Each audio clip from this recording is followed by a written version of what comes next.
직류 전동기에 대해서 이야기를 해봅시다. 자, 전동기의 원리는 어떤 것이 원리일까요?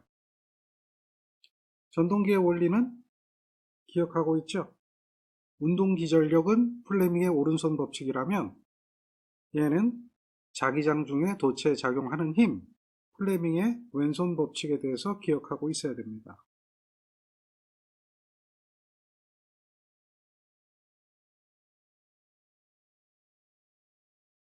이것은 힘 F라고 하는 거죠. 자기장 중에 도체에 작용하는 힘. 이것은 어떻게 된다고요? B, I, L 이렇게 되는 거죠. 이때 이 I는 여기에 이렇게 흐르는 도체에 흐르는 전류가 되겠죠. 여기에 이렇게 도체에 흐르는 전류가 되겠죠. 이 도체를 뭐라고 하죠? 전기자라고 하죠. 그래서 거기에 흐르는 전류 I는 전기자 전류가 되는 거죠. 전기자 전류가 되고 그 전기자 전류가 흐를 때 여기가 자기장이 되겠죠. 여기가 요 자기장 내에서 라고 하면 그 자기장에 뭐가 있죠? 자속 밀도. 요게 자기장 자속 밀도를 얘기하죠. 그리고 여기서부터 여기까지 길이. 요 길이가 뭐가 되죠? 도체 길이가 되죠. 그것의 곱에 의해 가지고 힘이 만들어진다 라고 하는 것을 여러분들 배웠어요. 요건 자기학에서 자기장 중에 도체에 작용하는 힘, 즉 플레밍의 왼손 법칙이 되는 거죠. 이것이 전동기의 원리입니다. 따라서 그 방향은 어떤 방향이 된다라고 했어요? 이러한 방향이 된다라고 했죠. 전류가 있고 자기장이 있으면 엄지손가락의 방향이 힘의 방향이 되어서 그 방향에 의해서 전동기는 회전력을 갖게 된다라고 하는 거죠. 따라서 이렇게 N극과 이렇게 S극이 있다면 여기가 자기장이 되겠죠. 이 자기장 내부에 도체가 존재하게 되는 거죠. 이렇게 도체가 있으면 도체에 들어가는 전류고 나오는 전류면 이 왼손 법칙에 따라서 자속은 당연히 어떻게 되죠? N극에서 S극으로 향할 테니까 이 도체의 힘이 받게 되는 거죠. 요걸 그대로 여기다가 적용을 시켜보면 자, 이 나오는 전류는 힘의 방향은 어떻게 되죠? 위로 올라갈 거고 요건 들어가는 전류는 아래로 가겠죠. 따라서 여기에 이렇게 축이 있다면 그 축의 중심을 가지고 얘는 회전하게 되겠죠. 축의 중심에 코일이 되니까요. 이 부분 이해하시나요? 플레밍의 왼손 법칙을 그대로 적용을 해보는 겁니다. 자기장 중에 도체에다가 적용을 하는 거죠. 자기장이라고 하는 것은 이렇게 자극이 존재할 때 그 자극 사이의 공간이 자기장이 되는 거죠. 이 부분이 자기장이 될 거고 그 자기장 N극이고 S극이면 자속의 방향은 어느 방향으로 가죠? N에서 S 방향으로 간다는 이야기죠. 이렇게 균일하게 자속이 존재하는 공간이 자기장이 될 거고 그 자기장 안에 이와 같이 전류가 들어가는 전류가 있다면 플레밍의 왼손 법칙을 적용해 보는 거죠. 그러면 힘의 방향은 어떻게 될까요? 힘의 방향은 왼손을 그대로 적용해 보세요. 그럼 힘의 방향은 밑으로 내려가는 방향으로 작용하게 될 거예요. 또 여기는 반대 방향의 코일이죠. 전류가 나오는 전류가 되기 때문에 왼손 법칙을 적용하면 이렇게 되겠죠. 따라서 얘는 회전하는 거예요. 얘는 회전하는 거예요. 이거를 좀 입체적으로 그려보면 뭐 이런 형태로 계좌를 그려볼 수가 있겠죠. 정리가 되죠? 이게 계좌가 되는 겁니다. 계좌가 있을 거고 요 안에는 전기자가 있겠죠. 전기자가 있는데 그 전기자는 지금 생략이 된 거죠. 이러한 형태로 도체가 되어서 여기서 정류자하고 만나게 되는 거예요. 자, 그런데 말입니다. 도체가 얘는 몇 개가 있느냐 이렇게 딸랑 두 개만 있는 게 아니죠. 다음 도체도 있고 그 다음 도체도 있어요. 다시 말해서 이렇게 도체가 있다면 그 다음 도체는 또 어떻게 있냐면 요 다음에 또 있어요. 요 다음에 또 도체가 있어요. 이렇게 돼 가지고 도체가 있어요. 그 다음에도 또 도체가 있겠죠. 여기에도 도체가 있고 여기도 도체가 있어요. 얘네들은 이렇게 도체가 하나의 어떤 코일로 만들어져 있어요. 그러면 잘 보세요. 전동기는 외부에서 전류를 흘려주잖아요. 외부에서 전류를 흘려주려면 여기에 무엇이 있냐면 이렇게 생긴 정류자라고 하는 게 있어요. 정류자 기억하시죠? 정류자에는 이렇게 정류자 편이 있고요. 그 정류자 편에 도체가 이렇게 물려 있는 거예요. 그리고 거기에 뭐가 있죠? 브러쉬가 연결되어 있는 거죠. 브러쉬. 그래서 브러쉬에서 전류를 흘려주는 거예요. 그러면 잘 보세요. 여기서 전류를 이렇게 흘려줘서 이렇게 전류가 흘러나간다면 그러면 나머지 얘네들은 현재상으로는 전류가 흐르더라도 여기 있는 전류가 가장 큰 힘을 받는다라고 하는 걸 알 수가 있는 거죠. 여기도 전류가 흘러요. 회로권을 감으니까 여기도 전류가 흘러요.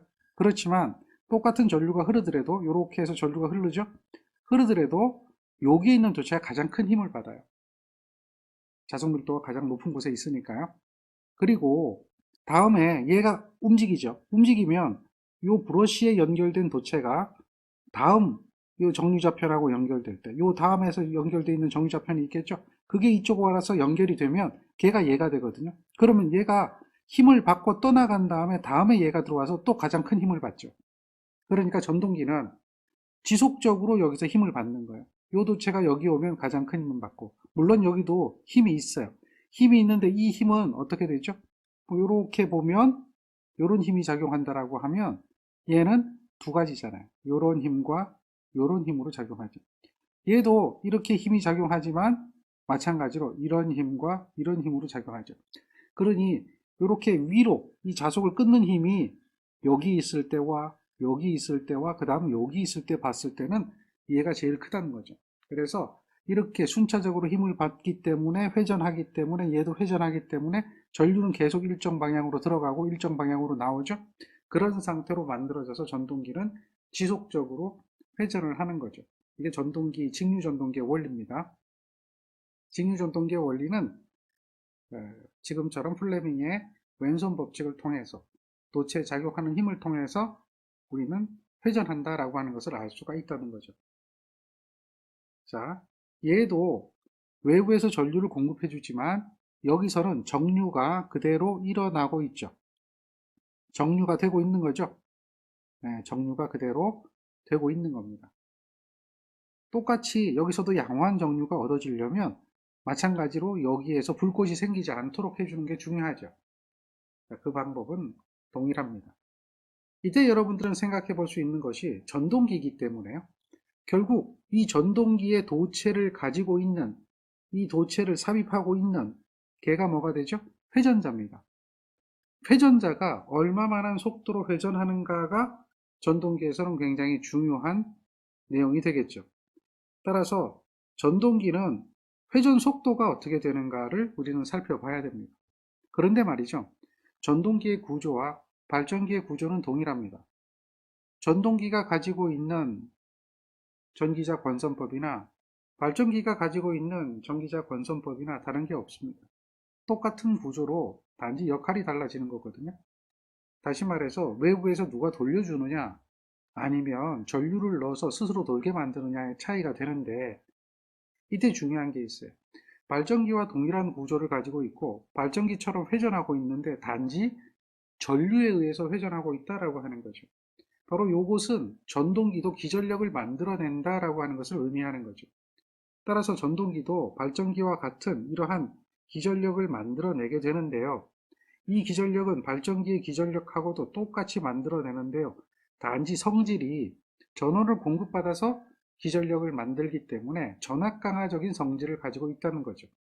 즉 다시 말해서 외부에서 가한 전압과 반대 방향의 기전력을 만든다라고 하는 거죠. 그래서 이러한 기전력을 반대 방향의 기전력, 그래서 그것을 무엇이라고 한다고요? 역기전력이라고 하는 거죠. 이러한 역기전력도 똑같아요. 우리가 앞에서 배웠던 발전기하고 그 경우가 똑같아요. 역기전력도 기계정수에다가 자속수와 회전수의 곱에 비례하는 거죠. 역시 자속이 존재할 때 역기전력이 존재하는 거고요. 회전해야 역기전력이 존재한다라고 하는 것을 우리는 알 수가 있죠. 정리를 하셔야 돼요. 여기서 여러분들은 전동기에서는 속도가 중요하다고 얘기를 했어요. 속도. 즉, 지금 라지 n으로 표현한 것은 요 n이 뭐가 되죠? 분당 회전수라고 하는 거죠. 즉, r, p, m. 그런데 이렇게 스몰 n으로 표현하면 얘는 뭐가 되겠죠? 얘는 초당 회전수가 되죠.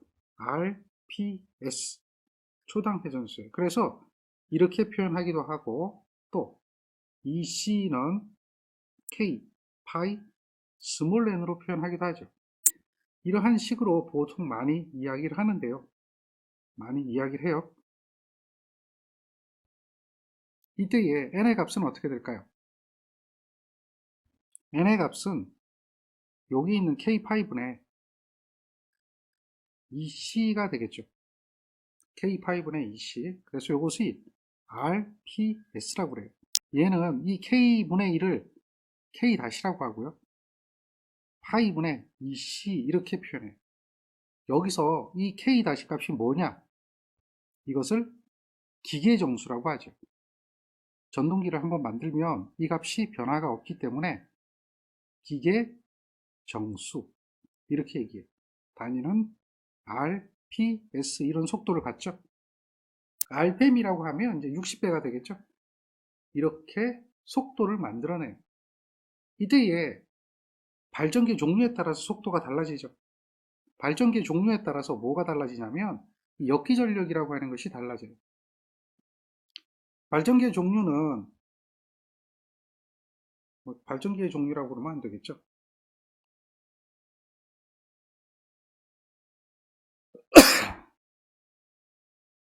기침이 자꾸 나오려고 그래서 전동기의 종류라고 얘기하는 게 맞죠. 잠깐만요. 여기서 이 EC는 전동기의 종류에 따라서 달라지죠. 전동기의 종류. 이러한 전동기의 종류도 발전기의 종류하고 같아요. 대표적인 종류는 자, 역시 타이어자라고 하는 게 있어야 되고 자이어자라고 하는 게 있겠죠. 똑같아요. 동일하게 직권도 있고 분권도 있고 복권도 있어요. 같은 형태로 이렇게 전동기의 종류가 결정이 되죠. 이러한 전동기의 종류에 따른 역기전력의 값이 얼마가 될 것인가? 타이제 전동기의 역기전력이 어떻게 되는가? 분권 전동기의 역기전력이 어떻게 되는가에 따라서 회전수가 결정이 되겠죠. 이게 회전수입니다. 그리고 여러분들은 발전기에서 전압의 방정식을 세웠죠. 전동기에서도 동일하게 전압의 방정식을 세울 수가 있어요. 그것은 전동기의 종류, 특성에 대해서 이야기를 해봐야 돼요. 그리고 전동기에서는 이러한 속도도 중요한데요. 또 중요한 게 있어요. 바로 회전력이라고 하는 것이 중요하죠. 회전력. 전동기는 이 회전력을 토크라고 하는 거죠. 토크. 회전 속도도 있고 토크도 있어요. 회전 속도는 지금 방금 본 거와 같고 역기전력에 따라서 달라진다는 이야기죠. 바로 이것은 역기전력의 값이 이렇게 바뀌었다라고 이야기하는 거고요. 이것은 무엇에 따라 틀려진다? 전동기의 종류에 따라서 이것이 달라진다라고 하는 것을 알 수가 있다는 거죠. 이건 차후에 얘기할 거고 이렇게 생긴 것은 기계정수고 그런데 전동기에서는 무엇이 중요하다? 토크가 중요하다. 토크. 토크는 뭐라고요? 회전력이라고 하는 거죠. 회전력. 그래서 회전력에 대한 계산이 필요하게 됩니다. 회전력에 대한 계산. 자, 토크에 대한 정의, 회전하는 물체가 갖는 회전력에 대한 정의, 이것을 여러분들은 기억을 해줘야 돼요. 자, 토크는 힘과 반지름입니다. 이 얘기는 무슨 얘기냐면 전동기 같은 경우는 반지름이 R인 물체가 전류가 흐르면 회전하게 되는 거죠. 이렇게 회전하는 힘이 F 뉴턴이고 R 메탕입니다.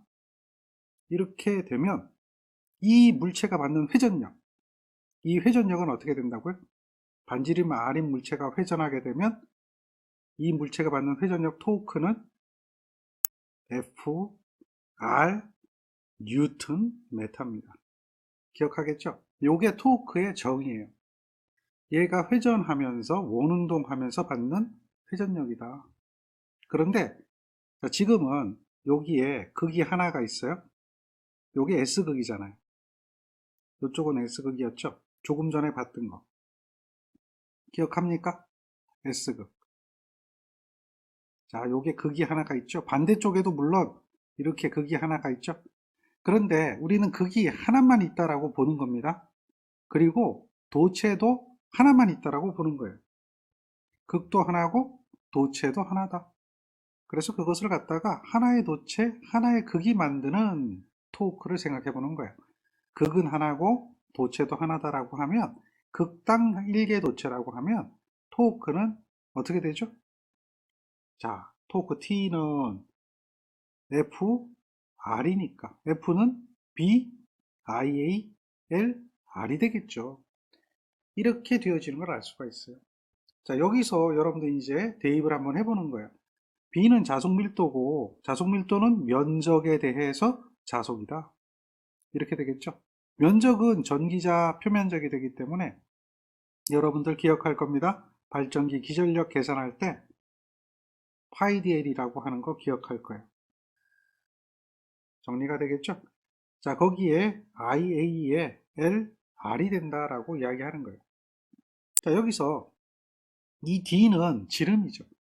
지름을 우리는 얘를 뭘로 표현하냐면 반지름으로 표현하면 이 R이라고 이야기할 수가 있어요. 자, 그러면 여기서 살펴보면 요 RL과 요 RL이 약분되어서 없어지는 걸 알 수가 있죠. 그러니 나머지가 뭐가 남습니까? 2파이가 남고요. 여기는 파이가 있고요. IA가 있다라고 하는 거죠. 자, 얘는 지금 우리가 이야기할 때 극이 한 개고 도체가 한 개다라고 이야기를 했어요. 그런데 실제로는 어떻게 됩니까? 극이 몇 개예요? P극이 있는 거죠. 도체는 A분의 Z개의 도체가 있는 거죠. 그러면 여기도 P가 곱해지고 여기도 A분의 Z가 곱해지는 거예요. 그러니까 P가 곱해지고 A분의 Z가 곱해지게 되는 거죠. 이렇게 되어지면 이거는 이제 어떻게 식이 바뀌는가 라고 하면 이렇게 됩니다. 2파이 A죠. 그리고 P, Z 파이 IA, P, Z 파이 IA 이렇게 되죠.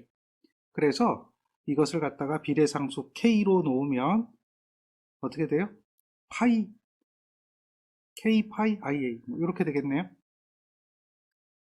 토크라고 하는 것은 자속과 전기자 전류 곱에 비례한다라고 얘기할 수가 있습니다. 극수, 도체수, 2파이 상수죠. 병렬 회로수 이것들은 이미 이러한 전동기를 만들 때 결정이 되어버리는 정수들이잖아요. 그렇다라고 본다면 요 놈은 변수가 되는 거죠. 자속이 변할 수가 있고 전기자 전류가 변할 수가 있을 때 그것에 따라서 토크가 결정이 된다라고 이야기해 볼 수가 있는 거죠. 그래서 토크에 대한 기본적인 식은 2파이 A분의 PZ 파이 IA다라고 이야기할 수가 있어요. 그런데 여기서 잠깐 살펴볼 수 있는 게 가만 보니까 이 토크라는 식이 기전력에 대한 식, 즉 전동기의 경우에는 역기전력이 되겠죠. 역기전력에 대한 식하고 비슷하더라라고 이야기해 볼 수가 있는 거죠. 즉 PZ 파이는 같잖아요. 여기 A도 있잖아요. 아, 이것을 그러면 역기전력하고 관련시켜서 식을 변형시켜 볼 수 있지도 않을까?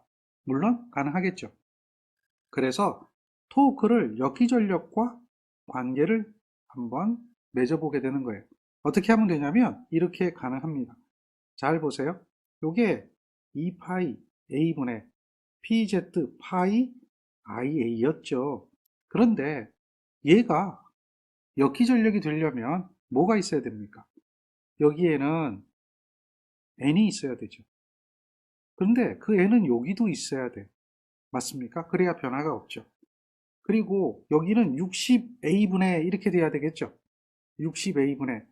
그러면 잘 보세요. 이게 라지 n이잖아요. 그럼 이게 이제 60A분의 라고 하는 것이 되는 거예요. 우리가 기전력의 식은 이렇게 되잖아요. 60A분의 PZ 파이 N이잖아요. 그러니까 여기도 60A가 있어야 된다는 얘기예요. A가 여기 있죠. 그럼 여기도 60이 있어야 된다는 이야기죠. 뭐 그래야지 식이 변화가 없다라고 할 수가 있는 거예요. 이해되겠습니까? 식에 대한 변화를 안 주기 위해서는 우리는 지금처럼 분자 분모의 동수를 곱해주는 거죠. 분자 분모의 똑같은 것을 곱해주는 거죠. 60A분의 PZ 파이 N이다. 60A분의 PZ 파이 N이다. 이렇게 이야기를 해보는 거예요. 그러니까 나머지들을 한번 적어보자라고 하는 거예요. 나머지들을. 이렇게 식을 바꿔놓고 나면 어떻게 되냐면요. 60A분의 PZ 파이 N이 남아요. 60A분의 PZ 파이 N이 남아요. 그러면 나머지들은 어떻게 되냐면 뭐가 남아요? 여기 N이 하나 남죠. 여기 60이 하나 남는데 그거는 이쪽으로 보내버리면 되거든요. 여기는 IA가 남죠. IA 이렇게 남아요. 또 여기 2파이가 남죠. 이렇게 해보니까 얘는 역기전력이 되는 거고 얘는 뭐가 될까요? 얘는 오메가가 되죠. 오메가. 자, 우리는 각속도 오메가라고 하는 것은 회로 이론 시간에서 배웠죠. 2파이 스몰 n이고 2파이의 라지 n으로 나타내면 이것이 오메가다라고 하는 이러한 것을 우리는 배웠어요. 이거는 회로 이론에서 배운 뭐라고요? 각속도. 기억하겠죠?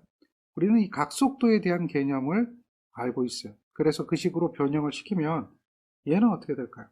EC의 IA가 되고요. 그렇죠? 역기전력이 IA. 그 다음에 여기가 오메가가 되죠. 그래서 토크는 오메가분의 ECIA, 즉 출력 P가 되죠. 오메가분의 P. 이 토크의 식은 어떻게 돼요? 오메가분의 P. 자, 이렇게 이야기해 볼 수가 있는 겁니다. 그래서 전동기의 토크는 오메가분의 P라고 이야기를 해요. 오메가분의 P. 얘는 지금 뉴턴메타죠? 뉴턴메타입니다. 이런 식으로 만들어진 거예요. 오메가분의 P. 그리고 이게 이제 나중에 가면 이 오메가가 2파이 60분의 n이니까 그것을 갖다가 숫자로 나타내는 거죠. 그래서 요거는 이렇게 나타나는 거예요. 2파이 60분의 n 오메가니까 그러면 여기는 2파이 60이 밑에 있으니까 60이 되죠? n 이렇게 되죠? 여기는 p 이렇게 놓을 수가 있어요. 그래서 요거는 뉴턴 메타가 되거든요. 토크의 식이 요걸 계산하는 거죠. 60을 2파이로 나타내면 얘는 얼마 되죠? 60을 2파이로 나눠주면 9.55가 되죠. 네. n분의 p 이렇게 뉴턴 메타로 나타내게 되고요. 자, 이게 뉴턴 메타인데 킬로그램 메타로 나타낼 수도 있잖아요. 킬로그램 메타로 나타내면 단위 환산이 되거든요. 단위를 환산하게 되면 9.8로 나눠주게 되거든요. 그러면 9.5를 9.8로 나누는 겁니다. 이렇게 나누는 거예요. 그러면 얘가 얼마가 되느냐면 0.975 n분의 p. 이거는 단위가 뭐가 되죠? 단위가 킬로그램 메타가 되는 거죠. 이렇게 살펴볼 수가 있습니다. 따라서 토크의 식은 이렇게 표현할 수가 있죠. 이렇게 된 것을 이렇게 표현해요. 단위를 잘 보세요. 뉴턴 메타와 킬로그램 메타입니다. 뉴턴을 킬로그램으로 바꿔줄 때는 9.8로 나눠주면 돼요. 이게 뉴턴과 킬로그램의 변화 관계입니다. 이렇게 여러분들은 살펴볼 수가 있죠. 자, 여기서 잘 기억해야 되는 것들이 있습니다. 요 식들을 좀 기억해 주면 되겠죠. 그리고 여기서 한 가지 기억해야 될 거 전동기의 출력. 요렇게 곱해지는 요 부분. 요것이 곧 뭘 의미한다? 얘는 전동기의 출력 P. 이것을 의미하죠. 그럼 PM이라고 해도 되고요. P라고 해도 되고 ECIA다.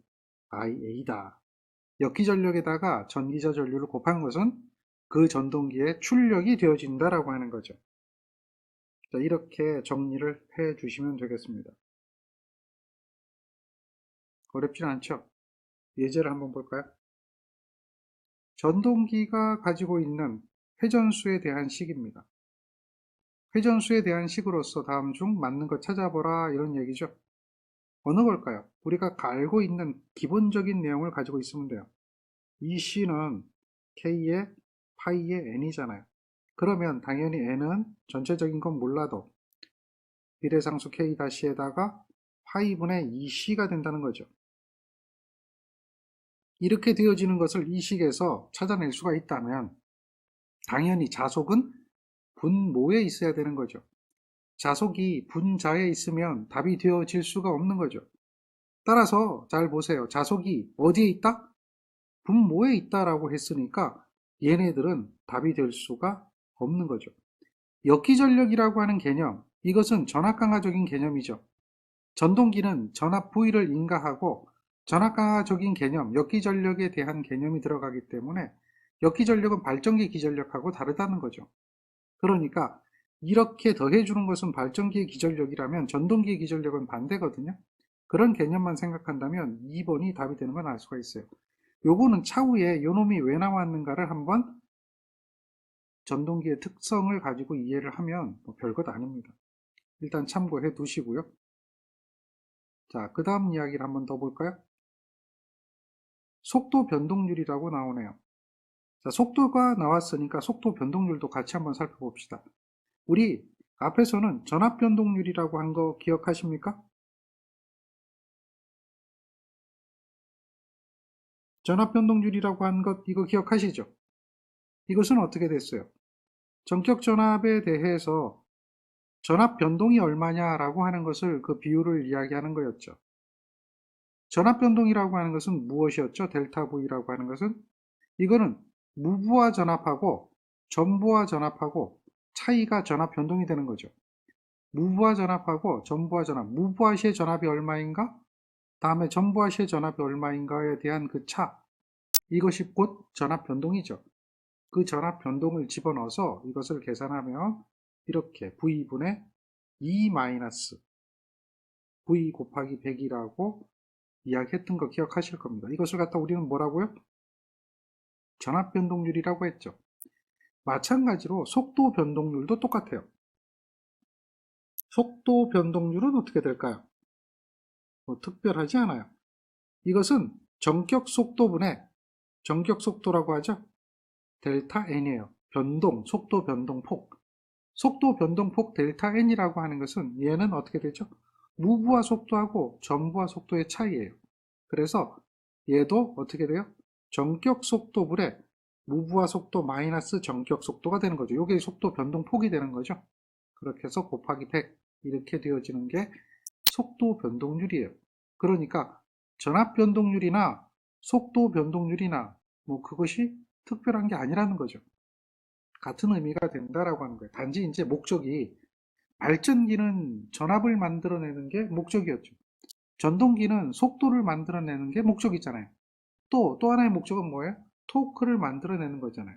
적정한 속도로 적정한 토크를 낼 수 있는 게 그게 전동기의 목적이 되는 거죠. 발전기의 경우에는 전압도 만들어내고 전류도 만들어내서 좋은 전력을 공급하는 게 발전기의 목적이었잖아요. 그런 것처럼 전동기는 속도 변동률이라고 하는 게 존재하게 되는 겁니다. 자, 여기서 보니까 전격 회전수가 주어지고 속도 변동률이 주어졌네요. 그렇게 됐을 때 무부하 회전수를 구하라고 하죠. 어렵지 않아요. 5잖아요. 0.05라고 하는 이 식은 자, 전격 속도가 1500이죠. 무부하 속도는 얼마인지 모르지만 1500이죠. 이렇게 된다면 여기서 N0인 무부하 속도를 계산하는 것은 엄청 쉬운 거죠. 요거 이항하면 곱해주고 이항하면 어떻게 돼요? 빼기니까 더하기가 되겠죠. 그래서 1500보다 큰 속도가 될 거예요. 그런데 이거 0.05 곱해줘 봐야 얼마나 클까요? 1500보다 조금 크겠죠? 그래서 이건 우리는 굳이 이렇게 계산하지 않더라도 1500이 전격 회전수면 무부하 회전수는 당연히 속도가 크기 때문에 1500보다 클 거예요. 그러니까 얘는 답이 안 될 거고요. 크더라도 막 2000, 3000 이렇게 크지는 않을 거 아닙니까? 그렇다면 얘가 답이 될 확률이 엄청 높은 거죠. 그러니까 이런 문제는 딱 보면 아, 답이 3번이구나 하는 이런 것들이 눈에 보여야 되는 게 정상적인 거예요. 즉 다시 말해서 앞의 예제도 바로 눈에 보여야 되는 문제고 뒤의 예제도 바로 눈에 보이는 답들이라는 거죠. 개념적인 것을 알면은 답이 보이게 되는 거거든요. 이걸 암기를 하면은 답이 안 보이는 거예요. 예를 들면은 이걸 그냥 암기하려고 한번 생각해 보세요. 그러면 여기 이렇게 놓고 한번 생각해 보면 다 비슷해요. 이놈이나 그놈이나 겉보기에는 다 비슷하죠. 이게 플러스가 눈에 보이나요? 마이너스가 눈에 보이나요? 여러분들 시험 한번 봐보세요. 사람이 긴장하면요. 이게 다 똑같아 보여요. 개념이 없으면 전부 같은 것으로밖에 안 보이는데요. 개념을 가지면 바로 답이 보인다는 것을 확인할 수가 있는 겁니다. 그래서 항상 개념 접근이라고 하는 게 중요하죠. 자, 토크도 한번 볼까요? 개념적인 접근을 한번 해보세요. 토크는 어떻게 될까요? 기전력이 아니거든요. 토크입니다. 그러면 토크에 대한 식은 자, 어떻게 기억하죠? 2 파이 a분의 p z 파이 ia라고 하죠. 그래서 자속과 전기자 전류의 곱이다라고 하는 거예요. 이런 관계라면은 자속이 이렇게 분모에 들어가는 건 답이 되어질 수가 절대 없다는 거죠. 이건 답이 아닌 거예요. 그리고 자, k 파이 a 자속과 곱이 된다라고 하면 요건 아니니까 요거는 아니죠. ia도 아니잖아요. 그렇죠? 그러니까 요것도 답이 안 될 거예요. 그럼 이거 둘 중에 하나가 되죠. 이해됩니까? pz 파이 ia잖아요. 여기는 az 파이 ia잖아요. 이 정도는 여러분들 구분할 수 있어야 되겠죠. 개념 접근으로 충분히 구분이 되는 겁니다. 얘의 단위는 뭐라고요? 뉴턴메타죠. 만약에 이것을 킬로그램 메타로 나타내라 그러면 어떻게 하면 되죠? 여기에 9.8 곱해주면 돼요. 그리고 2파이 a 하면 되겠죠? pz 파이 ia 하면 얘는 단위가 뭐로 바뀐다? 킬로그램 메타로 바뀐다는 거죠. 요거 개념. 단위 개념이에요. 9.8이 들어가고 안 들어가고의 차이는 뉴턴이냐 킬로그램이냐. 토크를 물어볼 때는 이것을 잘 봐야 돼요. 뉴턴이냐 킬로그램이냐. 자, 그러면 여기 한번 볼까요? 우리가 배우고 있는 그 내용이 다 똑같아요. 전동기나 발전기나 다 똑같아요. 그래서 전동기의 구조나 발전기의 구조가 다 똑같아요. 이렇게 되어진다면 도체수, 자, 팝권이거든요. 그러면 팝권은 얘는 어떻게 되죠? A가 2개라는 거 기억하죠? 자속수, 자극수 주어졌어요. 전기자 전류가 흐르고 있을 때 뉴턴 메타를 구하라 그래요. 그러면 토크 T는 뉴턴 메타니까 그대로 계산하면 되겠나요? 2파이, A가 2죠? 극수가 얼마예요? 4극이죠? 도체수 Z, 100이라고 했네요. 그 다음에 PZ 파이, 3.14죠? 전기자 전류 IA 5죠? 요거 그대로 계산기 누르면 되잖아요. 그러면 얼마 나와요? 500 뉴턴 메타가 되는 거죠. 요걸 만약에 9.8로 나눴다 하면 얼마가 될까요? 킬로그램 메타가 되는 거죠. 여기서는 지금 뉴턴 메타로 물어봤거든요. 그런데 이 문제가 똑같은 문제인데요. 한번 잘 보세요. 똑같은 문제인데 뭘로 물어봤어요? 킬로그램 메타로 물어봤어요. 킬로그램 메타. 그랬을 때 킬로그램 메타를 계산하려면 어떻게 해야 된다? 9.8로 나눠주면 된다라고 하는 거죠. 근데 이 문제는요.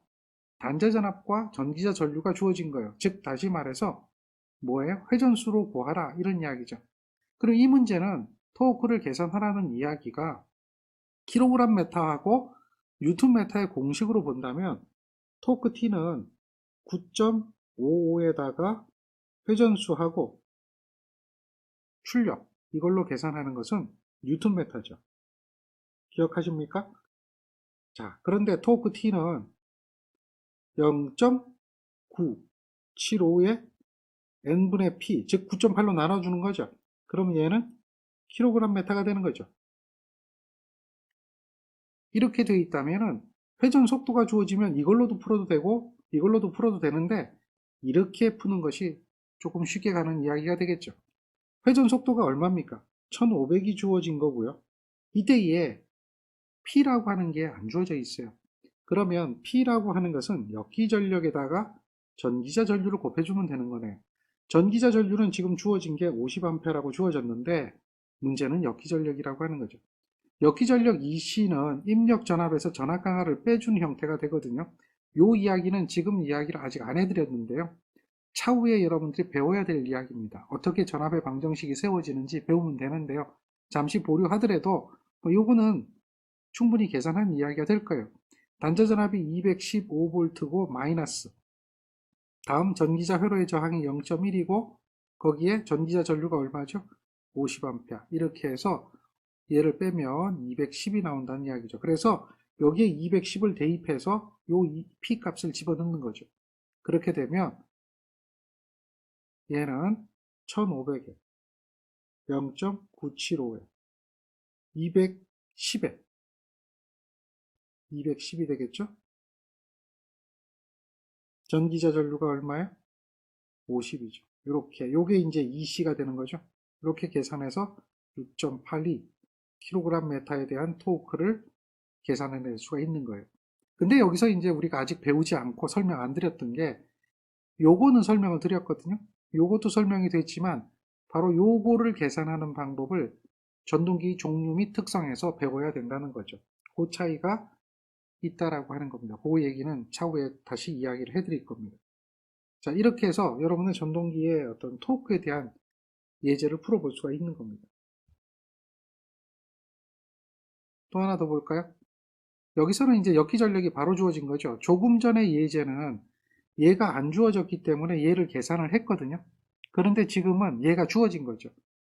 그런데 문제는 토크가 주어졌고 토크를 계산하라 이 얘기가 아니라 전기자 전류를 구하라 그 이야기를 하고 있는 거예요. 자, 이럴 때는 그대로 식을 기억하시면 되겠죠. 토크 T는 0.975. 자, 회전수에다가 역기전력의 전류가 되는 거죠. 여기다 그대로 대입하는 거예요. 토크가 16.2가 되죠. 는 해가지고요. 0.975.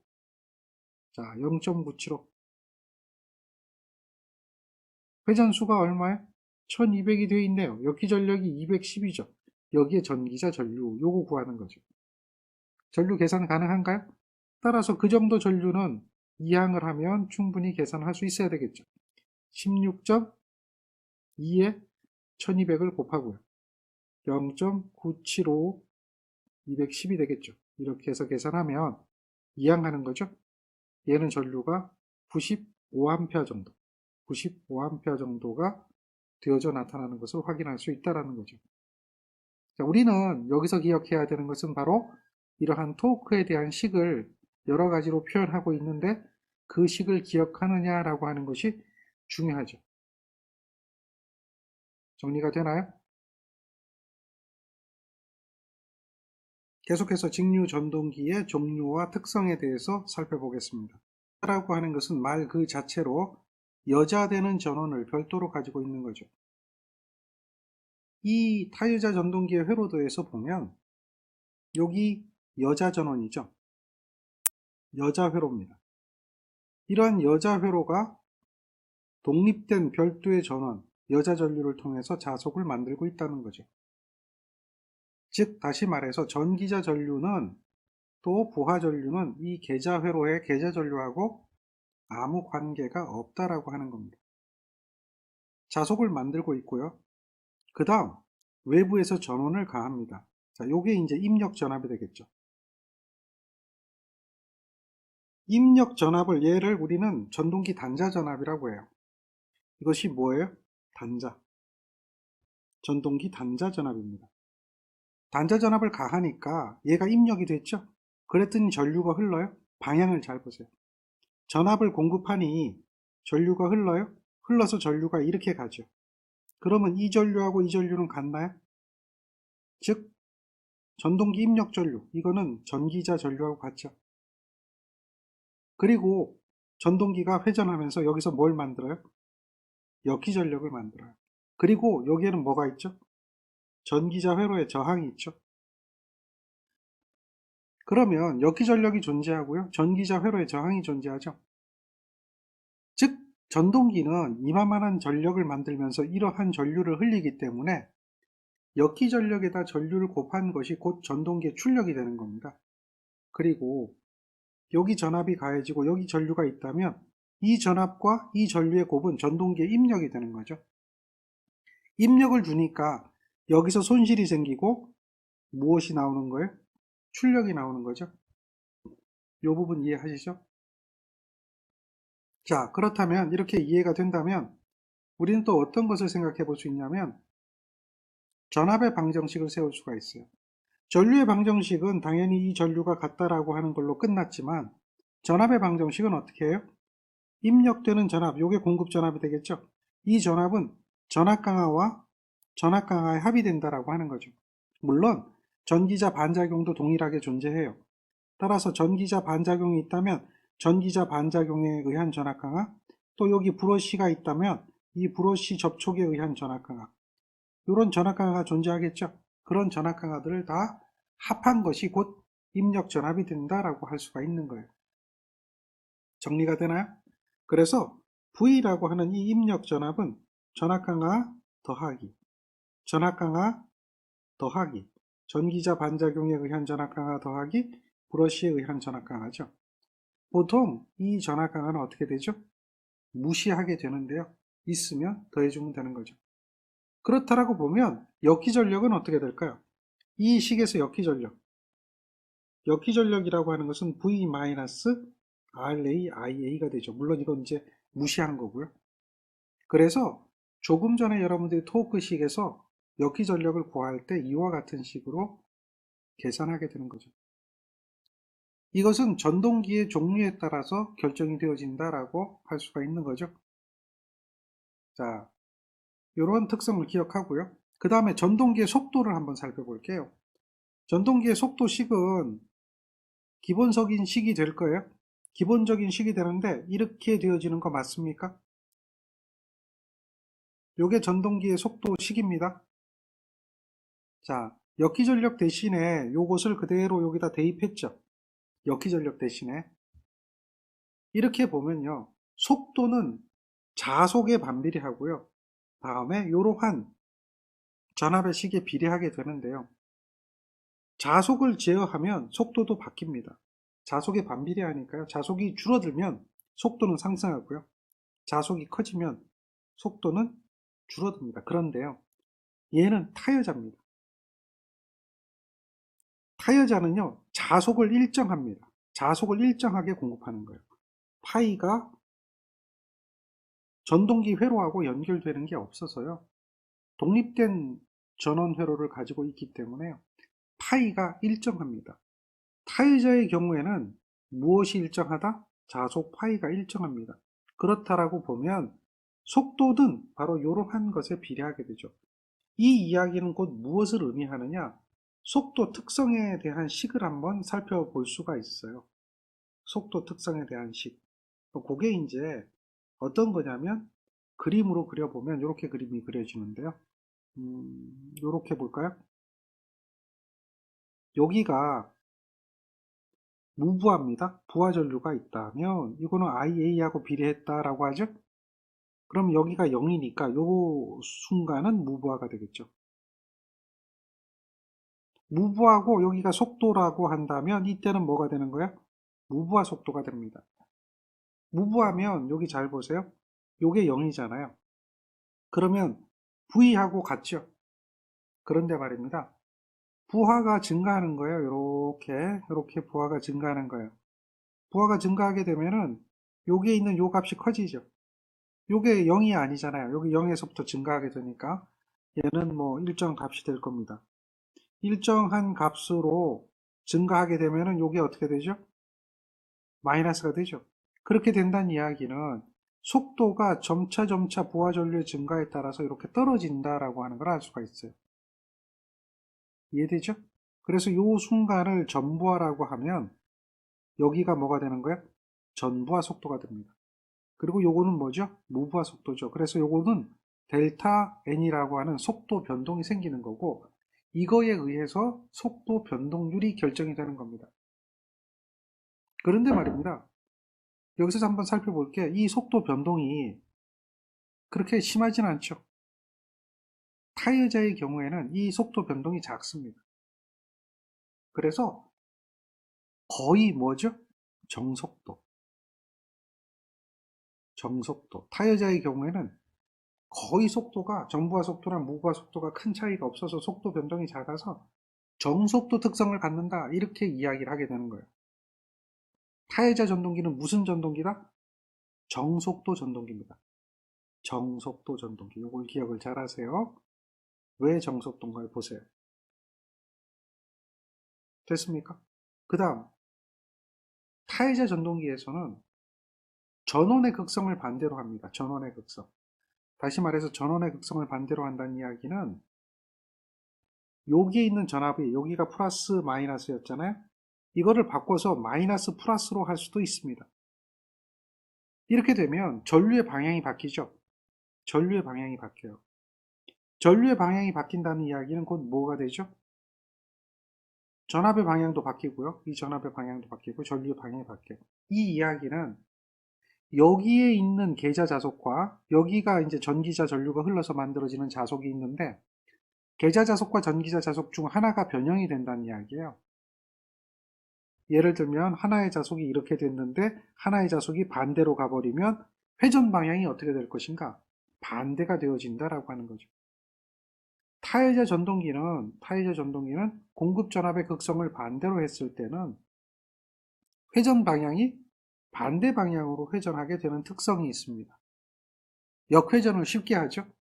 역회전을 굉장히 쉽게 할 수가 있어요. 뭐만 바꿔주면 돼요? 공급되는 전압의 직류니까 극성만 반대로 해주면 쉽게 바로 역회전이 되어질 수가 있는 것이 타여자의 특성입니다. 따라서 타여자에 대한 이야기를 하게 된다면 이러한 이야기를 해볼 수가 있죠. 특성과 계산. 타여자는 정속도 특성, 다음에 쉽게 역회전할 수 있는 전원극성 반대로 역회전하는 특성, 그리고 타여자에 대한 역기전력에 대한 식 계산할 수가 있을 겁니다. 여러분들 이런 문제가 주어지면 공식을 생각하려고 하지 말고 그림을 그려서 회로를 이해하려고 하면 쉬워집니다. 발전기도 마찬가지고 전동기도 마찬가지인데 타해자 직류 전동기다 라고 하면 이렇게 그림을 그리시면 됩니다. 자, 타여자니까 여자 회로를 별도로 그리는 거예요. 별도로 그리는 거예요. 그리고 이쪽에서 흘러가는 전류는 일정한 겁니다. 자속 파이도 일정한 거예요. 이거는 IF가 됩니다. 여기는 RF가 있는데 여기 V가 있는데 아무 의미가 없어요. 자, 요게 이제 공급 전압이 되겠죠. V가 될 거고 이렇게 뭐가 흘러요? A가 흐르고 여기에는 뭐가 흘러요? I가 흐르겠죠. 같은 전류가 될 거고 여기는 전기자 저항이 있고 그 다음 이 전동기는 역기전력을 만든다. 자, 그래서 전압의 방정식을 세우는 겁니다. 얘가 전원이 되는 거죠. 그리고 얘와 얘는 전압 강화를 일으키는 거죠. 그래서 전원 전압은 전압 강화에 합의되어진다라고 하는 식을 만들어내는 겁니다. 이걸 가지고 이렇게 만들어내는 거예요. 근데 공식을 만드는 게 아니라 식을 만들어내는 거예요. 공식은 여러분들이 충분히 이해를 하고 있어야 되는 거예요. 잘 보세요. 전원 전압이 얼마를 넣냐면 여기 100V를 넣습니다. 자, 이거죠. 100V. 그렇죠? 그리고 전기자 전류가 얼마예요? 20A가 흐릅니다. 전기자 회로의 저항이 얼마입니까? 0.2입니다. 됐네요. 역기 전력 계산 가능하죠. 100V의 전원 전압을 넣는데 100V의 전원 전압을 넣는데 역기 전력이 얼마인지 몰라요. 그런데 전압 강화가 얼마입니까? 0.2에 얼마 흘러요? 20A 흐른다는 이야기죠. 그럼 역기 전력은 어떻게 돼요? 요거 이항하면서 빼주면 되죠. 2V, 4V가 되네요. 4V 빼면은 얼마예요? 96V가 되겠네요. 그래서 EC는 어떻게 되죠? 100-4V가 되니까 96V가 되어져 나타난다. 이렇게 계산할 수가 있는 거죠. 이것을 이 공식을 만들어서 쓰는 것보다는 요 회로를 이해하고 그 회로에 대한 방정식을 세우고 그 회로의 방정식에서 답을 찾아낼 수 있는 거. 이게 훨씬 더 낫겠죠. 또 하나 더. 우리가 역기전력이라고 하는 게 전압 강화에 대한 개념이 되기 때문에 입력 전압이 100이라면 역기 전력은 100V를 절대 넘을 수가 없다는 거죠. 역기 전력이 100V를 넘을 수 없다는 이야기는 답이 안 되는 게 두 개가 보인다는 거죠. 절대 이것은 답이 되어질 수가 없다는 거죠. 둘 중에 하나가 답이 되는 거죠. 전압 강화가 얼마인가 생각해 보면 되잖아요. 그런데 보면 이런 수치를 보면 4V의 전압 강화가 생길 테니까 그렇다 보면 1번이 답이 될 수 있지 않을까. 계산 안 해도 답을 찾아낼 수가 있는 거죠. 정리를 하시기 바랍니다.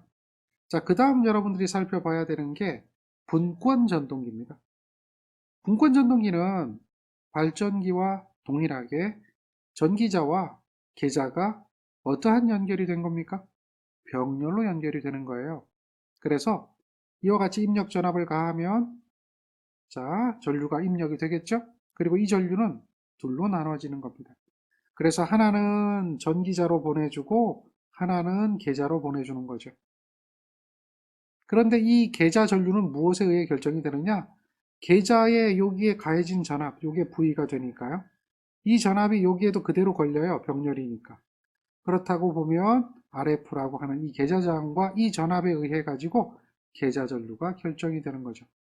RF분의 V에 의해서 계자 전류가 결정이 되고 그 계자 전류가 결정이 될 수밖에 없어요. 그러고 나면 전기자 전류가 이러한 입력 전류에서 계자 전류를 빼준 만큼이 전기자 전류가 되어서 흐르게 된다. 그리고 그 안에서 전압 강화를 일으키고 그 안에서 뭘 만들어요? 역기 전력을 만든다라고 할 수가 있죠. 전류의 방정식을 세워보면 I는 IA와 IF에 합의되어진다라고 할 수가 있겠고요. 또한 입력 전압은 역기 전력이라는 전압 강화와 전기자 회로의 저항이라는 전압 강화가 있을 거예요. 이런 전압 강화에 합의되어지기 때문에 얘도 타여자와 마찬가지로 역기 전력이라고 하는 것은 입력 전압에서 전압 강화를 빼준 만큼의 역기 전력이 생긴다. 이렇게 해볼 수가 있는 거죠. 정리가 되겠죠? 이것은 회로 방정식입니다. 회로 방정식은 회로를 보고 여러분들이 만들어내면 돼요. KCl, KVL 그대로 만들어내면 됩니다. 그런데 여기서 이제 또 한번 살펴봐야 돼요. 자, 전동기에는 속도가 중요하다 그랬죠? 속도. 얘도 속도가 있고요. 얘도 토크가 있어요. 그것을 한번 살펴보게 되는데요. 분권 전동기의 속도를 한번 볼게요. 분권 전동기의 속도는 어떻게 될까요? 자, 원래는 어떻게 되어 있습니까? 이렇게 되어 있겠죠. 원래는. 맞습니까? 전동기의 속도는 이렇게 무브화 속도와 전부화 속도를 살펴볼 때 이 상태가 무브화 속도가 되죠. 이 상태가 뭐 적당히 이런 정도 된다면 여기가 전부화 속도가 될 겁니다. 그런데 여기서도 마찬가지로 여기에서 뭐가 되는 거예요? 속도는 속도식에 의해서 보면 속도식은 어떻게 됩니까? 파이에다가 V 마이너스 RA IA 이렇게 되잖아요. 마찬가지로 파이는 입력 전압 V가 일정하면 분권도 이 파이는 일정해져요. 입력 전압이 일정하기 때문에 분권도 파이는 일정해지게 되고 요거에 비례하게 되는 거죠. 그래서 여기서 뭐가 일어나요? 속도 변동이 일어나요. 속도 변동. 그래서 요만큼에 대한 뭐가 생긴다? 델타 N이라는 게 나타나고요. 델타 N이라고 하는 것의 크기가 타일자보다 큽니다. 타일자보다 큽니다. 그게 특징이에요. 자, 그런데 말입니다. 여기서 요게 속도를 이렇게 위로 끄집어 올리는 형태가 나타날 수 있어요. 이렇게 끄집어 올리는 형태를 나타내는 것은 전기자 반작용. 요거는 무엇 때문에 그렇다? 전기자 반작용하면 자속이 어떻게 돼요? 감소가 되죠. 전기자 반작용이 나타나면 자속이 감소가 됩니다. 자속이 감소가 되면 속도는 상승하게 되죠. 그래서 이런 형태로 표현하는 거예요. 이것을 타여자와 비교해 보면 타여자는 여기서 이렇게 나타납니다. 요거는 이제 분권이 이렇게 나타나죠. 그런데 이 변화가 뭐 큰 차이는 없어요. 큰 차이는 없어요. 따라서 이러한 분권 전동기도 정속도 특성입니다. 분권 전동기도 정속도 특성이에요. 그리고 또 하나 여기서 살펴볼 수 있는 게 토크 특성입니다. 토크 특성. 토크는 타여자도 동일하고요. 분권도 동일하고요. 기계가 만드는 개수, 기계 정수는 이제 K-라고 하는데 요거는 K에다가 자속과 전류의 곱이잖아요. 자속과 전류의 곱인데 자, 이 자속은 일정합니다. 맞습니까? 타여자도 일정하고 지금 여기서도 분권은 입력전압이 같으면 일정해집니다. 그러면 결국 무슨 얘기냐면 토크는 전기자 전류의 곱에 비례해요. 전류에 비례하는 거죠. 토크는 전류에 비례하는 거예요. 이걸 알 수가 있나요? 토크는 전기자 전류에 비례하는 겁니다. 따라서 비례라고 하는 이러한 형태로 나타낼 수가 있죠. 그래서 이렇게 직선적으로 가야 되는데 계속 직선적이어야 되는데 실제는 직선적이지 않죠. 뭐 때문에 그렇죠? 자기포화. 자기포화. 그래서 얘도 토크도 자속에 대한 포화가 일어나게 되면 얘가 이제 감소하게 되는 거죠. 어느 순간에는 얘가 감소하게 되는 겁니다. 그래서 어느 순간 정도 가면 이렇게 감소하는 특성으로 나타나게 된다. 그렇지만 대부분 토크는 비례 특성이죠. 이런 것을 살펴볼 수가 있습니다. 그래서 이런 관계를 가지고 있는 것이 분권 전동기입니다. 분권 전동기는 이러한 특성을 가지고 있기 때문에 다음과 같은 문제를 풀어볼 수가 있습니다. 잘 보세요. 직류 분권 전동기인데 운전 중에 계좌 회로의 저항을 증가하면 어떻게 될까요? 계좌 저항이 변화가 없었는데 얘는 계좌 저항에 변화를 주는 거죠. 그러면 분권 전동기에 대한 속도식을 한번 생각하시면 됩니다. 속도식은 어떻게 될까요? n이라고 하죠? 이거는 기계 정수가 될 거고요. 다음 자속이 되겠죠? v-RAIA가 되겠죠? 이게 속도식이 되는데요. 타여자도 이 식이고요. 분권도 이 식입니다. 맞습니까? 자, 이러한 속도식에서 계좌의 저항을 증가시켰다라고 하는 거예요. 계좌 권선의 저항이 증가된다는 이야기는 무엇을 의미합니까? 계좌 권선의 저항이 증가된다는 얘기는 계좌 전류가 어떻게 되는 거죠? 계좌 전류가 감소하고 있다라고 하는 거죠. 이 계좌 전류의 감소는 곧 무엇을 의미하는 거죠? 자속 파이의 감소입니다. 맞습니까? 자속 파이가 감소되는 거예요. 자속 파이가 감소가 되면 자속 파이가 줄어들어요. 속도는 어떻게 되죠? 상승하겠죠. 즉 자속 파이의 감소. 이거는 IF 이퀄 파이라고 하는 것을 의미하고 있고요. IF가 줄어들면 파이도 줄어들기 때문에 속도는 상승하게 된다는 거죠. 속도는 증가하게 된다. 이것을 의미하는 거예요. 잘 기억하세요. 다음 이야기 한번 볼까요? 이 문제는 계좌 회로에 단선이 생겼다라고 하죠. 계좌 회로에 단선이 생겼다. 이건 무엇을 의미할까요? 계좌 전류가 0이 되었다는 것을 의미하죠. 이것은 계좌 전류 0입니다. 계좌 전류 0이라고 하는 것은 곧 무엇을 의미하죠? 자속 파이가 0이 됨을 의미한다라고 할 수가 있는 거죠. 자속 파이가 0이 되면 이게 0이 된다는 얘기잖아요. 그럼 속도는 뭐가 돼야 되죠? 무한대. 그러나 무한대는 실제 아니거든요. 기계적으로는 무한대로 회전할 수 없고요. 또 자속 파이가 0이 되더라도 잔류작이라고 하는 게 존재하게 되기 때문에 무한대의 속도는 아닙니다. 그렇지만 굉장히 빠른 속도로 회전할 수 있다라고 하는 것은 예측해 볼 수가 있는 거죠. 속도가 매우 빨라집니다. 이런 것을 갖다 우리는 뭐라고 얘기하냐면 무구속 속도 이렇게 얘기해요. 과속도가 된다는 이야기죠. 속도가 빨라져서 위험한 상태로 되어질 수가 있습니다. 그래서 계좌 회로가 단선이 되어지면 안 된다라고 하는 겁니다. 계좌회로가 단성이 되지 않도록 해야 한다라고 하는 거죠. 정리를 하세요. 여기서 또 하나 생각해 볼게요. 자, 우리는 앞에서 타이어자 전동기의 전원의 극성을 반대로 하면 회전 방향이 어떻게 됐습니까? 타이어자 전동기의 경우에는 전원의 극성을 반대로 하면 회전 방향이 변하나요? 안 변해요? 회전 방향이 변한다고 그랬죠? 반대 방향으로 회전합니다.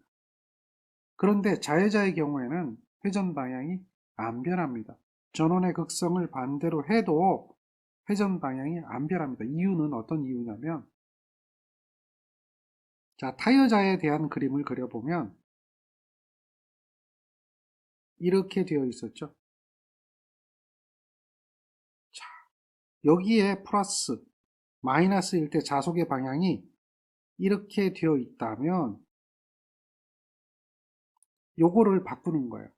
요거를 바꾸면 마이너스, 플러스로 바꾸면 자속의 방향이 이렇게 되어서 요게 바뀌니까 회전 방향이 바뀝니다. 요게 바뀌니까요. 둘 중 하나의 방향이 바뀌면 회전 방향이 바뀌게 되거든요. 그런데 타이어자를 보면요. 이렇게 되지만 자회자를 보면 어떻게 되냐면 분권입니다. 분권은 잘 보세요. 이렇게 연결이 되다 보니까 여기에 플러스면 마이너스면 여기도 플러스 여기도 플러스가 되겠죠. 그러면 방향이 이 방향 이 방향입니다. 따라서 이거를 마이너스로 바꿔주고 플러스로 바꿔주면 여기가 플러스 여기가 플러스가 돼서 방향이 이 방향 같이 바뀝니다. 얘는 요거 하나만 방향이 바뀌기 때문에 회전 방향이 변합니다. 반대가 되거든요. 그런데 요거 같은 경우는 같이 바뀌죠. 두 개가 같이 움직이잖아요. 그러니까 어떻게 된다? 불변이라는 거죠. 둘 중 하나만 바뀌면 회전 방향이 바뀌지만 자회자 같은 경우에는 병렬로 연결되어지다 보니까 극성이 동시에 바뀌기 때문에 회전 방향이 변하지 않는 그런 특성입니다. 이거는 모든 자회자 전동기가 다 동일합니다. 모든 자회자 전동기가 다 동일하기 때문에 기억을 하셔야 돼요. 그 다음 이야기를 계속 한번 해보겠습니다.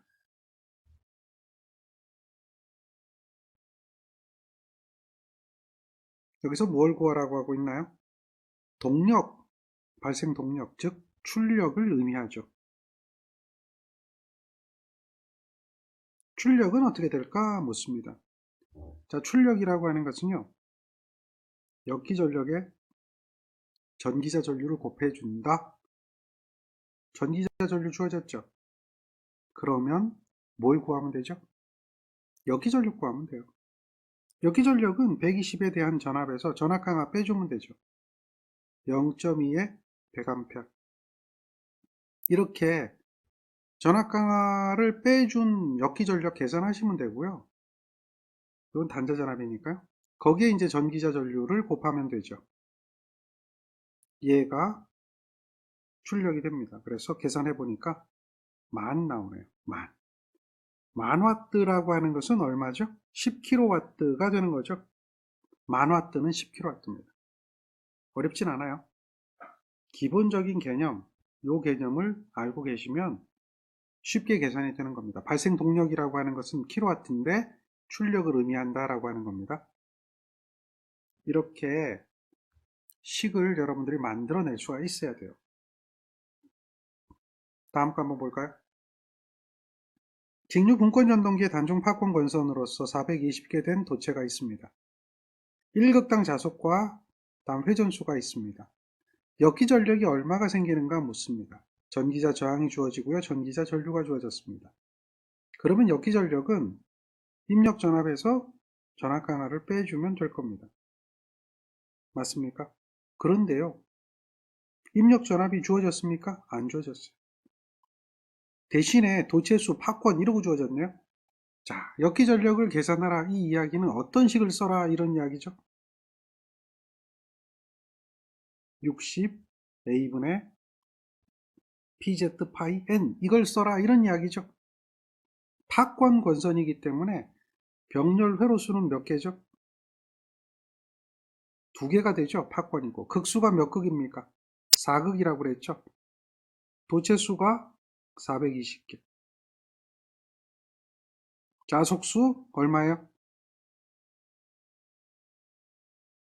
그 다음 회전수 1400이죠. 이렇게 그냥 계산이 되죠. 그러면 얘가 얼마 나오냐면 역기전력은 490이 나옵니다. 자, 역기전력 계산했어요. 그런데 또 뭘 구하라 그랬죠? 또 이렇게 됐을 때의 단자전압 물어봤어요. 단자전압이라고 하는 것은 어떻게 하죠? 역기전력에다 전압 강화 더해주는 거죠. 그렇잖아요. 그럼 490보다 커져야겠죠? 490보다 커져야 돼요. 그 490이 있고 490이 있고 245, 245니까 얘네들은 답이 아닌 거예요. 490이 답인데 490보다 커져야 되겠죠? 그러니까 얘는 답이 아니죠. 1번이 답이 되는 거예요. 계산해보나 마나 1번이 답이 될 거고, 왜? 어차피 490에 더하기 이렇게 되니까. 그럼 당연히 0.2에 50A니까 500이 되겠죠. 그런데 그렇게 계산하지 않더라도 우리는 답을 찾아낼 수가 있는 거죠. 자, 요 식은 발전기 기전력이나 전동기 역기전력이나 같다는 거고요. 이러한 관계가 있다는 것도 우리는 알 수가 있습니다. 다음 문제 한번 볼까요? 자, 이 문제도 한번 보세요. 전격전압 전기자 전류가 주어졌고 회전수가 주어졌습니다. 속도를 물어봤죠? 분권 전동기의 속도입니다. 그런데요, 무슨 속도라고 했어요? 무부하 분권입니다. 무부하. 여기서 얘기하는 것은요, 무부하 속도를 묻습니다. 전부하 속도가 아니죠. 그러면 잘 보세요. 1500이 전부하 속도인데요. 무부하 속도라고 하면 1500보다는 커지는 게 당연하겠죠. 그러니까 얘네들은 절대 답이 되어질 수가 없습니다. 그렇다면 이제 무부하에 대한 속도를 구해야 되는데, 무부하 속도는 결국 뭐하고 관계가 되냐면 전부하시하고 무부하시에 대한 기전력하고 관계가 됩니다. 속도 n이라고 하는 것은 k의 다시에 파이의 ia 이렇게 됐었죠. 기억하십니까? 그래서 얘가 어떻게 됐어요? 얘가 어떻게 됐어요? 오메가분의 2ci가 되죠. 뭐하고 관계가 된다고요? 역기전력하고도 관계가 되어진다라고 하는 걸로 우리는 알고 있죠. 결국 역기전력에 비례합니다. 역기전력에. 자, 그러면 전부하일 때와 무부하일 때에 대한 역기전력을 우리는 계산을 해내야 돼요. 분권전동기라고 그랬고요. 전기자 전류가 50A라고 그랬어요. 이해됩니까? 자, 그러면 우리 한번 생각해 보죠. 무부하에 대한 이야기이기 때문에 무부하에 대한 이야기를 생각 한번 해보는 거예요. 자, 무부하에 대해서 부하 전류가 없을 경우에 대해서 우리는 역기전력을 계산 한번 해보자.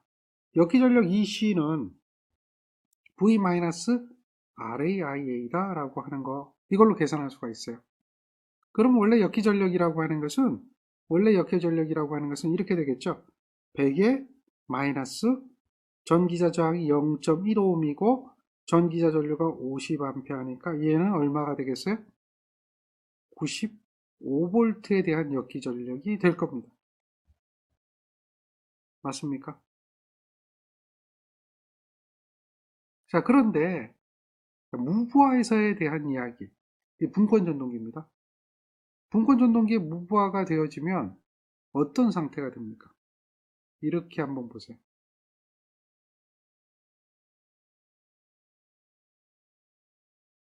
자, 분권전동기의 그림을 그리면 이렇게 되겠죠. 자, 이렇게 흘러가는 전류가 되잖아요. 요게 있고요. 여기에서 어떻게 되죠? EC라고 하는 역기전력이 만들어지죠. 그런데 부하가 안 걸리면요. 부하가 안 걸리면 요게 이제 부하 전류가 되잖아요. 전동기는 여기에 부하가 걸리거든요. 그래서 전기자 전류가 출력을 만들어내는 전류잖아요. 요거는 입력 전류가 되잖아요. 그래서 이쪽으로 흘러가지만 무부하 상태 되면 요 전류가 흐르지 않기 때문에 요 전류가 이렇게 간단 말이에요. 그러니까 IA가 0이 된다라고 하는 이런 상태를 살펴보면 IA가 0이 되면 EC-는 얼마가 될까요? 이런 무부하 상태에 대한 역기전력이 되는 거죠. 무부하 역기전력. 얼마요? 100V. 전부하 역기전력이 얼마요? 그래서 전부하에서 무부하로 가는 거예요. 전부하일 때는 속도가 1500이었다면 무부하일 때는 속도가 N0가 얼마일까? 비례한다라고 했죠. 그래서 비례식을 세우는 거예요. 자, 비례식은 어떻게 되죠? 비례하니까 EC-는 N 이런 형태가 되잖아요. 따라서 대입만 하면 돼요. N를 구하니까 EC가 얼마였죠? 95에서 100으로 갔으니까 요 N은 전부하가 1500이었다면 N는 얼마일까? 여기서 N 값 구하는 거죠. 이거는 95분의 100에다가 1500이 되니까 1575만큼 되겠죠. 79인가요? 1579만큼 되겠죠. 그렇게 찾아낼 수가 있습니다. 약간 빨라지는 거죠. 무부하가 되면 약간 빨라지는 거죠. 그런 형태로 계산을 할 수가 있다는 거죠. 기본적인 개념을 가지고 접근하면 쉽게 풀 수가 있습니다. 그냥 외우려고 하면 이런 문제는 답은 둘 중에 하나가 될 텐데 그거까지는 찾아내요. 근데 정확한 답은 찾기가 어려워진다는 거죠. 그렇지만 개념 접근을 하면 충분히 풀 수 있는 그런 문제들이 될 수가 있습니다. 그 다음 우리가 한번 살펴봐야 될 게 직권전동기라고 하는 게 있습니다. 직권전동기는요, 그림에서 보는 바와 같이 전기자와 계자가 직렬로 연결되다 보니까 대단히 중요한 특성 하나가 생깁니다. 어떤 특성이 생겨요? 요 전류, 다음 여기 흐르는 전류, 다음 여기 흐르는 전류, 즉 이 전류가 이렇게 흐른다는 이야기예요. 그리고 이 전류가 이렇게 흐른다는 이야기죠. 그러니까 IF라고 하는 전류와 IA라고 하는 전류와 I라고 하는 전류가 모두 같다. 이 굉장히 중요한 특성이에요. 직권전동기는 I는 IA하고 IF하고 같다. 근데 이게 IF하고 같으니까 곧 자속 파이하고 비례한다라고 할 수가 있어요. 이 이야기는 무슨 의미냐면 부하가 0이라고 한다면 부하, 이건 무부하가 되는 거죠. 만약에 무부하 C라고 한다면 자속이 0이 되는 거예요. 속도 N, 이 관계를 한번 살펴보면 속도 N은 기계정수에다가 자속과 역기전력이다라고 하는 이 식에서 보면 얘가 0이 된다는 얘기예요. 무부하가 되면. 그러면 얘는 어떻게 되죠? 무한대가 되어진다는 얘기죠. 실제는 그럴 수는 없지만 수치상 그렇게 되는 거죠. 이 이야기는 어떻게 됩니까? 자속이 0이 되어지게 되면은 자속이 0이 되어지게 되면 속도는 어떻게 되죠? 무한대의 속도가 되어진다. 그러니까 무부하시는 어떻게 돼요? 과속이 됩니다.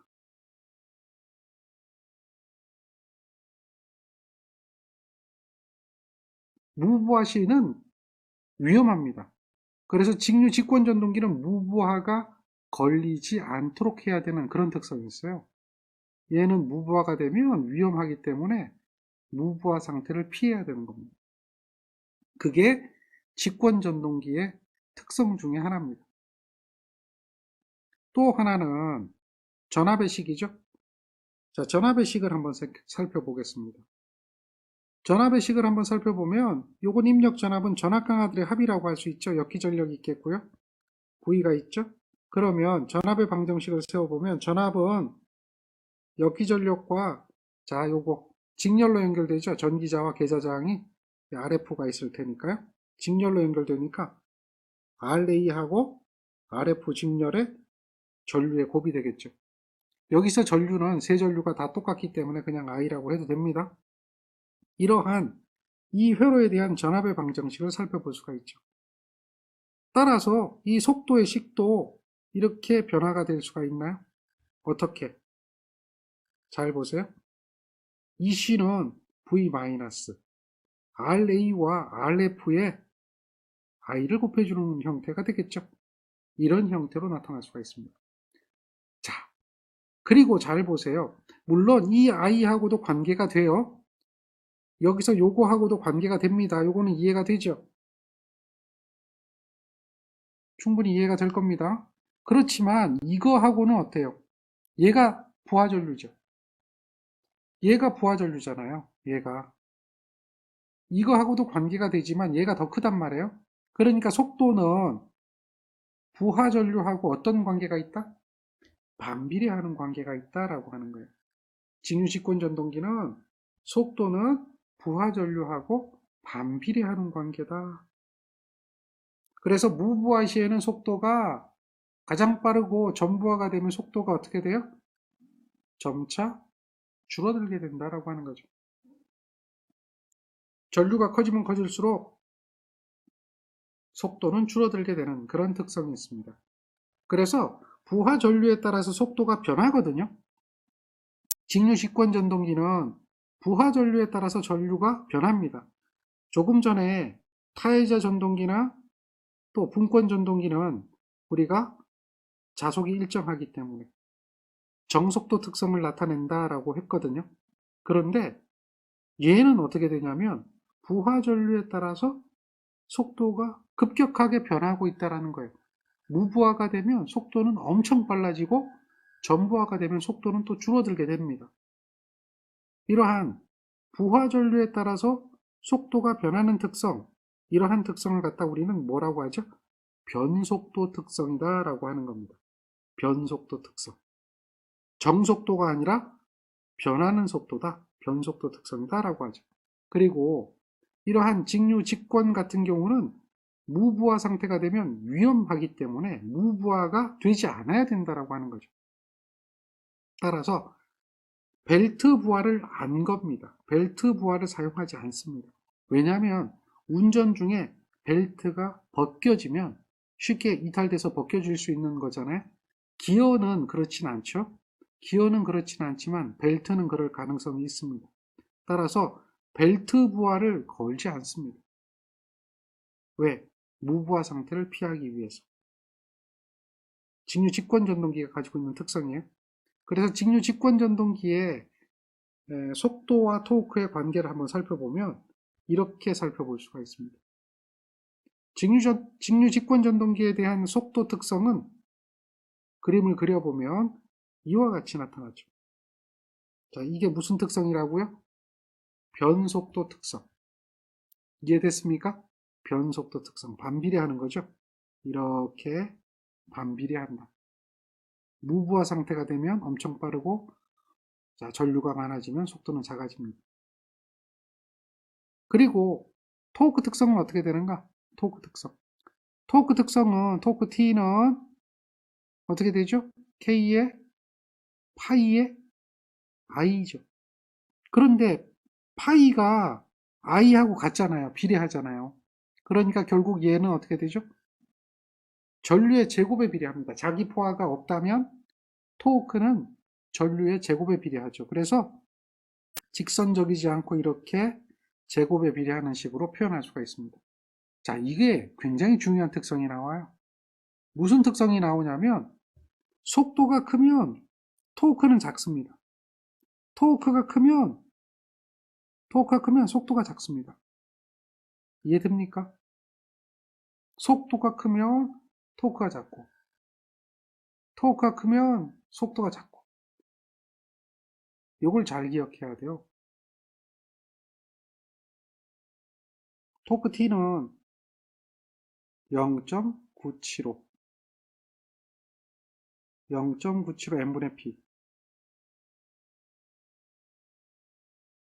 이렇게 되죠.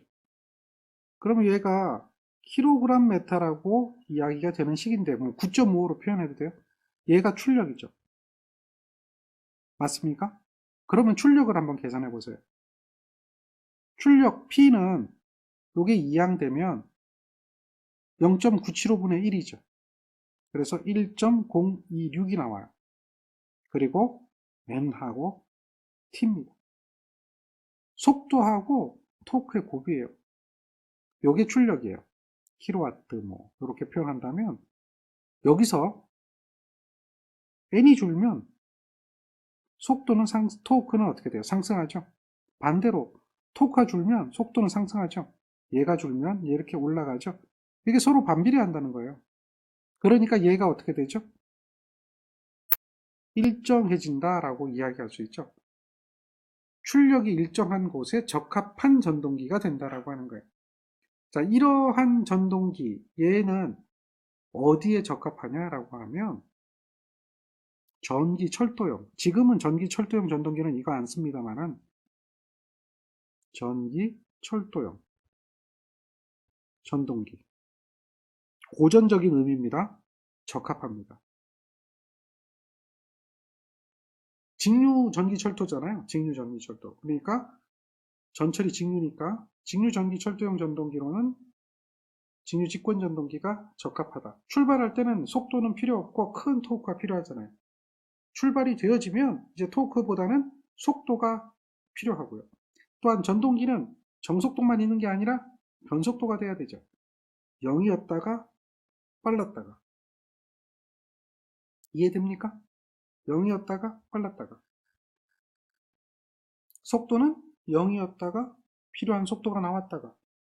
따라서 전기 철도용 전동기로는 직류 직권 전동기가 적합한 전동기다라고 이야기를 해볼 수가 있는 거예요. 직류 직권 전동기는 출력이 일정하면서 또 속도가 변하면 토크도 변하게 되고 서로 반비례하면서 속도가 클 때는 토크가 작고 토크가 클 때는 속도가 작으면서 서로 일정한 출력을 낼 수 있기 때문에 전기 철도용 전동기로 쓰이게 되고 또 토크가 제일 커요. 다른 전동기들에 비해서 전류의 제곱에 비례하는 토크를 가지고 있다. 분권이나 타여자 경우에는 전류에 비례하지만 얘는 전류의 제곱에 비례하는 성질을 가지고 있기 때문에 토크가 큰 특성을 가지고 있는 게 직류 직권 전동기다. 이렇게 기억하시면 되겠습니다. 예제를 보면 다음과 같습니다. 부하전류가 100일 때 토크가 주어졌는데요. 부하전류가 60이면 토크는 얼마일까요? 이렇게 물어보죠. 전류와 토크의 관계는 직류 직권 전동기는 제곱에 비례한다라고 하는 것을 기억하고 있습니다. 그래서 식을 세워보면 이렇게 되겠네요. 이거에 어떻게 비례해요? 제곱에 비례하죠. 자, 보세요. 비례식 어렵지 않죠? 처음에 얼마입니까? 100A에서 60A로 줄어들었어요. 그래서 0.6배가 된 거죠. 그런데 0.6배 얼마죠? 제곱이 되는 겁니다. 됐나요? 그거에 비례해서 토크가 변화가 된다. 따라서 100분의 60의 제곱에 비례해서 토크가 12였다면 따라서 줄어들 거예요. 12보다 줄어들어야 돼요. 이렇게 큰 거는 답이 될 수가 없어요. 4.3이냐 7.2냐라고 하는데 4.3 나오는 거죠. 정리가 되죠. 비례식을 세우면 쉽게 계산할 수가 있습니다. 이 문제도 한번 볼까요? 직류 직권 전동기인데요. 부하 전류가 50입니다. 그런데 토크가 2분의 1로 감소하면 부하 전류는 얼마가 될까요? 부하 전류하고 토크의 관계죠. 어떻게 비례한다고요? 제곱에 비례한다고요. 기억합니까? 따라서 토크가 2분의 1로 줄면 이렇게 되는 거예요. 자, 제곱에 비례하니까 이것은 이렇게 되겠죠. 이게 비례식이네요. 부하 전류를 구하는 거죠. 전류를 구하려면 양변을 루트 씌워줘야 돼요. 이 식은 루트에다가 토크의 변화가 될 거고요. 얘는 전류의 변화가 됩니다. 따라서 전류의 변화되는 이 양은 루트의 토크 다시가 되겠죠? 여기에 뭘 곱해주는 거예요? 전류를 곱해주는 것이 되겠죠. 그대로 대입하면 되겠네요. 1에서 얼마로 갔어요? 2분의 1이 됐어요. 루트에 비례하겠죠? 전류가 50A입니다. 이렇게 되겠네요. 대략 계산하면 루트 2분의 1배가 되겠네요. 35 정도 나오겠네요. 답은 그렇게 찾아낼 수가 있습니다. 정리가 되나요?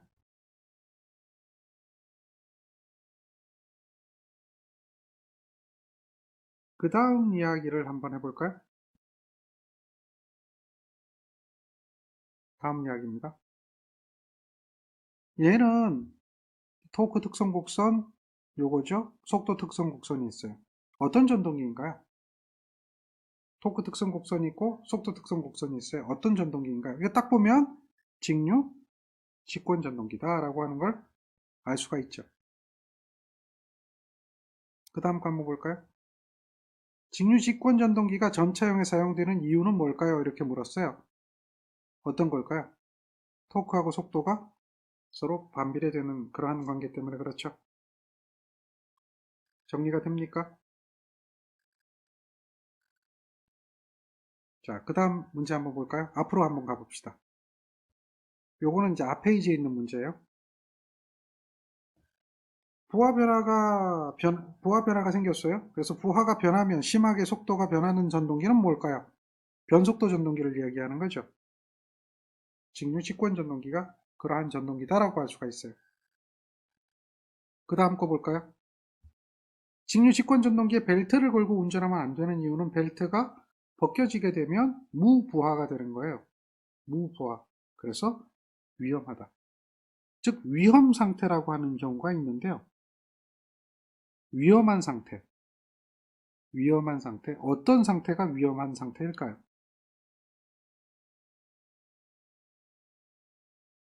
이거는 두 가지의 전동기를 한번 살펴볼 수가 있는데요.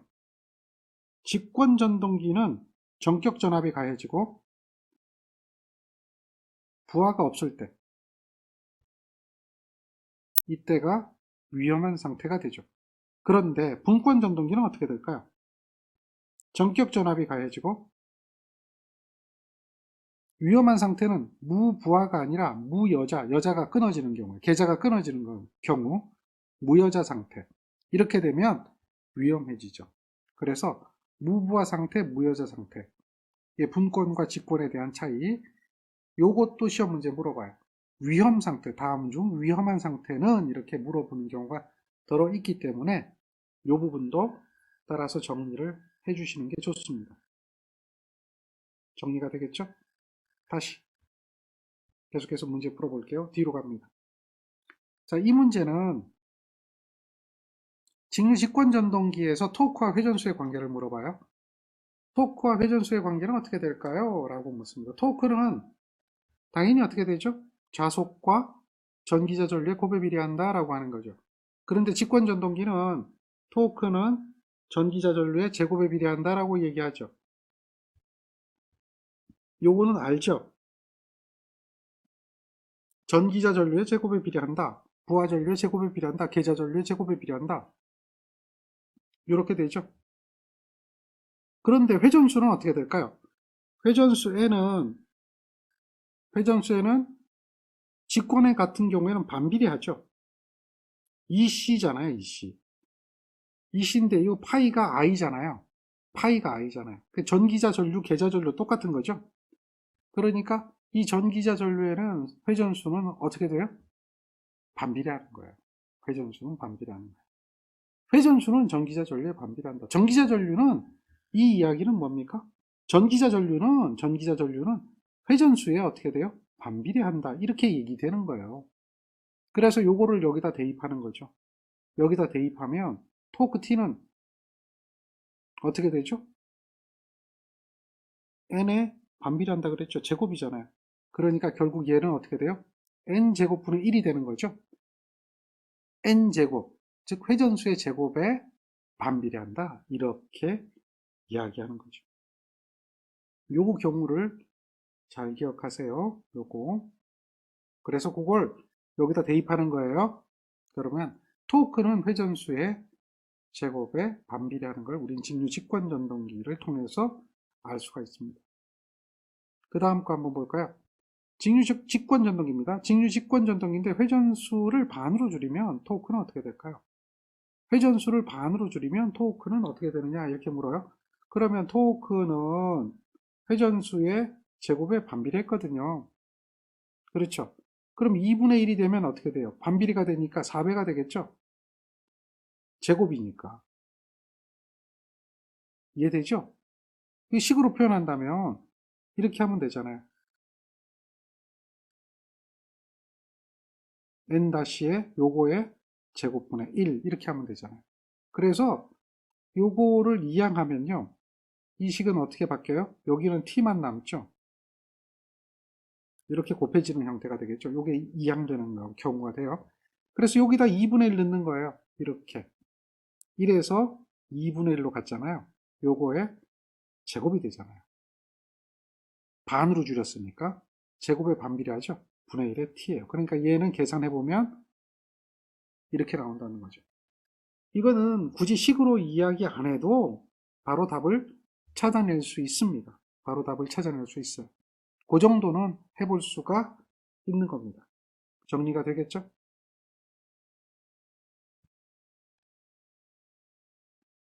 다음은 직류, 전동기, 속도 제어 및 제동에 관한 이야기입니다. 자, 직류 전동기의 속도를 어떻게 제어할 것인가에 대한 이야기를 한번 살펴보겠습니다. 이걸 살펴보는 것은 속도식을 통해서 보시면 이해가 빠릅니다. 자, 이 속도식을 통해서 속도식을 변화시킬 수 있는 요소는 어떤 것들이 있을까요? 속도를 변화시킬 수 있는 것은 자속, 전압, 저항 정도로 볼 수가 있죠. 그래서 자속을 제어하는 방법, 다음, 저항을 제어하는 방법, 다음, 전압을 제어하는 방법, 이렇게 세 가지로 속도 제어를 합니다.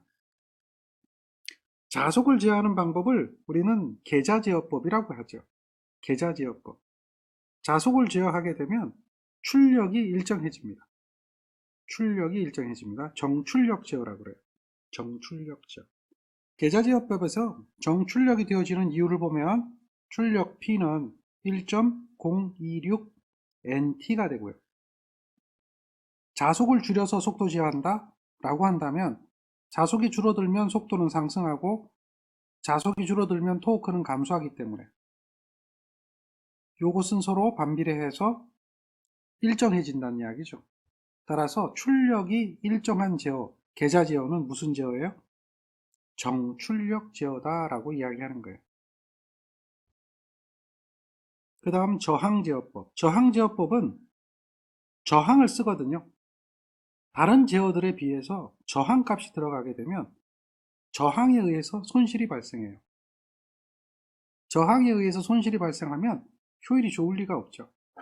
효율이 좋지 않습니다. 대신에 저항만을 가지고 속도 제어를 하기 때문에 좀 편안하게 제어를 할 수가 있죠. 쉽게 제어를 할 수가 있어요. 그리고 저항 제어 방법은 정토크 제어. 토크가 일정한 제어. 토크가 일정합니다. 토크 T는 어떻게 되죠? 0.975 n분의 P가 되죠. 그래서 속도가 저항을 통해서 줄여진다 라고 한다면 출력도 따라서 줄어들어요. 그래서 토크가 일정해지는 형태. 그러한 제어가 정토크 제어입니다. 정토크 제어. 전압 제어라고 하는 게 있는데요. 이거는 광범위한 제어를 할 수가 있어요. 전압의 범위에 따라서 속도 조정 범위가 넓어지는 제어다. 광범위 속도 제어다라고 하고 있고요. 두 가지 방법이 있어요. 레오너드 방식과 일그너 방식이 있어요. 여기서 일그너 방식과 레오너드 방식의 차이점은 어떠한 차이점이 있냐면 어려운 건 아니고요. 레오너드를 조금 개선한 거죠. 그게 일그너예요. 레오너드 방식에다가 W라고 하는 플라이 휠이라고 하는 것을 더해 주는 거죠. 플라이 휠을 더해 준 것이 일그너 방식이다 이렇게 보시면 돼요. 플라이 휠이 들어간다는 이야기는 에너지를 저장한다는 얘기죠. 에너지를 저장해서 이 에너지를 저장해서 부하가 급변할 때 쓸 수 있도록 만들어 놓는 거, 이런 방식을 일그너 방식이라고 그래요. 그러면 이제 레오너드 방식의 전압 제어 방법은 어떤 방법이냐면요.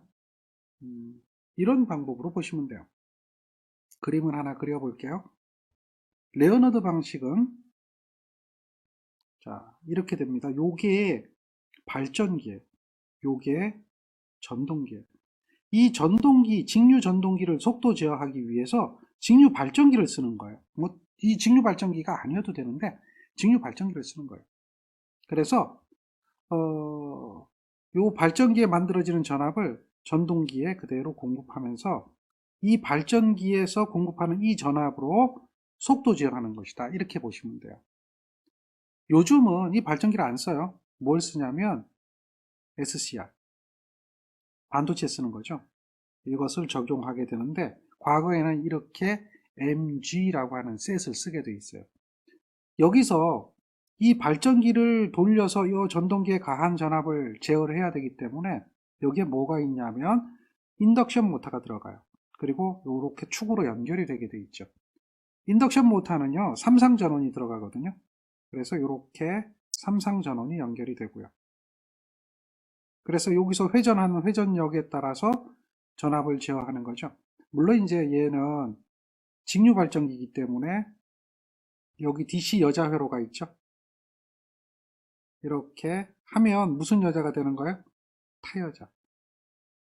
이해되겠죠? 물론 여기도 이제 타여자가 될 수도 있어요. 뭐 자여자가 될 수도 있고요. 타여자로 한다면 얘도 어떻게 되죠?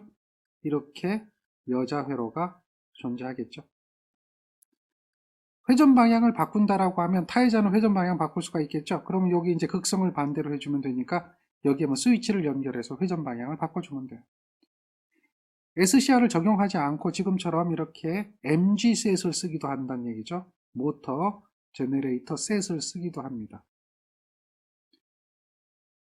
자, 여기서 1근어 방식은 이게 레오너드 방식인데요. 플라이 휠을 설치하는 거예요. 여기다가 휠을 설치하는 게 에너지 저장 장치를 설치하는 거예요. 기계적인 에너지 저장 장치. 플라이 휠을 설치해서 관성 모먼트를 주면서 이 부하 변화, 여기 전동기에 연결된 부하가 있어요. 그 부하 변화에 따라서 속도가 마구마구 바뀌면 안 되니까 어느 정도 일정 속도를 유지해 주려면 부하 변화에 따라서 요거에 의해 가지고 요 속도 제어를 하거든요. 근데 요거에 의해서 속도 제어를 하는 것이 급격히 변화해서 급격히 제어가 되더라도 에너지 때문에 바로 급격히 변화가 되지 않고 서서히 변화되게끔 하는 형태로 만들어주는 것이 1근어 방식이에요. 그러니까 플라이 휠이 들어가면 1근어 방식이 되고 플라이 휠이 없으면 레너드 방식이 되는 거죠. 이 전압의 변화에 따라서 이 전동기의 속도를 광범위하게 속도 제어할 수 있는 방법을 레어너드 방식, 워드 레어너드 방식 이렇게 이야기합니다. 그래서 속도 제어는 이렇게 세 가지 정도로 기억하고 있으면 되고요. 예제를 보면 다음과 같습니다. 직류 전동기의 속도 제어 방법이 아닌 것은 이렇게 물었네요. 2차 여자법. 이거는 유도 전동기입니다. 유도 전동기 중에서도 권선형이라고 하는 것에 사용되는 방법이죠. 계좌제어법, 전압제어법, 저항제어법 이렇게 기억하시면 되겠습니다. 아래 내용을 보면 계좌 저항을 제어하는 방법을 보여주고 있습니다. 그 다음 문제 한번 볼까요? 전동기에서 정출력 제어에 해당되는 것은 무엇인가? 계좌제어법이다 라고 하는 거죠. 다음 아래 내용은 저항제어법을 보여주고 있는데요. 저항을 연결하는 방법에서 직렬로 연결하느냐, 뭐 병렬로 연결하느냐 여러 가지 방법을 보여줍니다. 그런데 손실이 많아요. 물론 이제 이와 같이 속도 제어하는 방법들이 보입니다. 그 다음 요게 레어너드 방식이죠. 전압 제어 방법입니다. 전압 제어 방법. 여기에서 플라이 휠이 있다 없다에 대한 이 이야기를 가지고 1근어냐 아니냐를 따진다라고 하는 거죠. 이것은 발전기 여자 회로의 극성을 반대로 하는 뭐 그런 스위치로 봐서 여기 극성을 바꾸겠다는 이야기죠. 그래서 회전 방향을 반대로 하겠다. 자, 요거는 지금 그림상에서는 타여자 모터가 됩니다. 그리고 요거는 타여자 발전기가 되겠죠. 광범위 속도 제어가 가능한 방법, 워드 네어너드 방법. 워드 네어너드 방법 어떤 걸까요? 전압 제어죠. 속도 제어 방법에서 전압 제어 방법입니다. 그런 이야기를 하고 있습니다. 다음 문제 볼까요? 직류전동기의 속도 제어 방법 중 광범위 속도 제어가 가능하며 라고 이야기하고 있죠. 광범위 속도 제어가 가능한 방법은 어떤 방법일까요? 어떤 방법일까요? 광범위 속도 제어가 가능한 방법은 전압 제어 방법이 되겠죠. 그 다음 브레이킹 하는 방법에 대해서 보겠습니다. 제동법. 제동법은 전동기를 정지하는 방법이죠. 정지하는 방법 중에는 크게 기계적인 제동 방법하고 전기적인 제동 방법이 있어요. 기계적인 제동 방법은 말 그대로 마찰, 브레이크로 직접 마찰을 해서 가하는 방법이고, 전기적인 제동 방법은 세 가지 정도가 나오네요. 발전, 회생, 플러깅. 발전 제동이라고 하는 것은 무엇을 발전 제동이라고 하냐면, 전동기를 전원에서 분리하게 되면 운전 중인 전동기니까요. 관성 때문에 계속 회전을 해요. 관성 때문에 계속 회전하니까 결국 역기전력이 기전력이 되는 거죠. 그래서 발전기로 동작을 하게 됩니다. 전원을 제거했기 때문에. 자, 발전기로 동작하게 될 때 그때 전력이 만들어져요. 그것을 단순하게 열로 없애버린다. 쓸 만큼이 아니라 많이 안 나오기 때문에 열로 없애버리면서 정지하는 방법. 그것을 발전제동이라고 하고요.